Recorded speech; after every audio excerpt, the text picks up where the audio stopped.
চলে এসেছি আমি কিচেন ডাক্তার ছায়াদি আজকের রেসিপি নিয়ে। আজকের রেসিপি কড়াই চিকেন।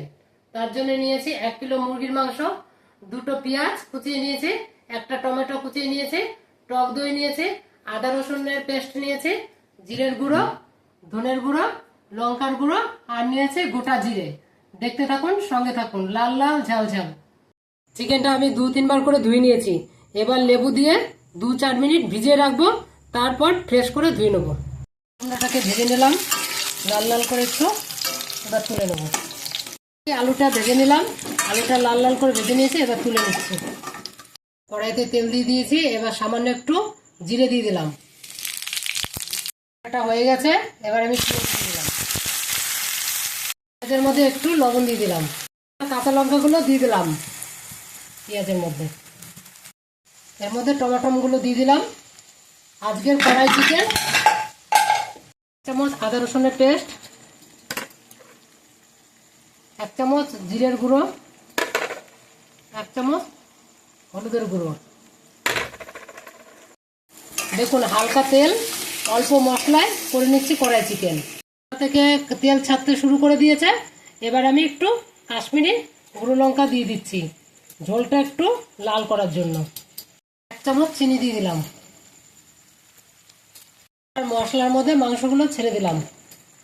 পরিমাণ মতো লবণ দিয়ে মাংসটাকে কষিয়ে নেব। ফেটিয়ে রাখা দইটা এবার 2 চামচ দিয়ে দিলাম।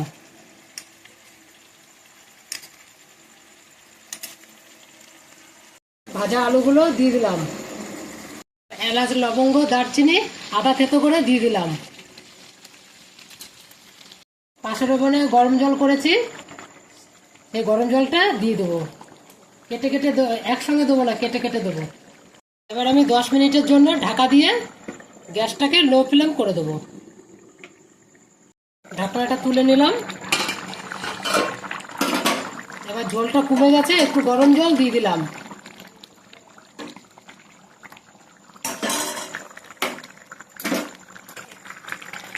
এবার আমার কাছে চাল কুমড়ো ভেজে রেখেছিলাম, সেটাও দিয়ে দিলাম। আপনাদের কাছে গাজর, পেঁপে থাকলেও আপনারা দিতে পারেন। আমার এই মুহূর্তে আমার কাছে চাল কুমড়ো রয়েছে, তাই চাল কুমড়োটা দিয়ে দিলাম। রান্নাটা তুলে নিলাম।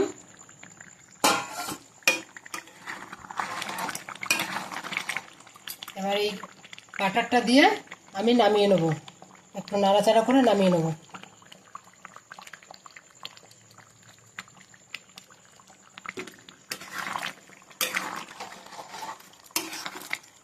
গরম মশলা দিয়ে নামিয়ে নেব। এবার আমার কড়াই চিকেন রেডি। লাল লাল ঝাল ঝাল, দেখতে থাকুন, সঙ্গে থাকুন। চিকেন রেডি হয়ে গেছে। এবার আমি গরম ভাতে সার্ভ করব। দেখুন কি সুন্দর হয়েছে, দেখেছেন কালারটা কি ফাইন এসছে। লাল ঝাল ঝাল, দেখতে থাকুন, সঙ্গে থাকুন। কিচেন ডাক্তার ছায়াদি চ্যানেলটিকে সাবস্ক্রাইব করে লাইক কমেন্ট করে পাশে থাকুন।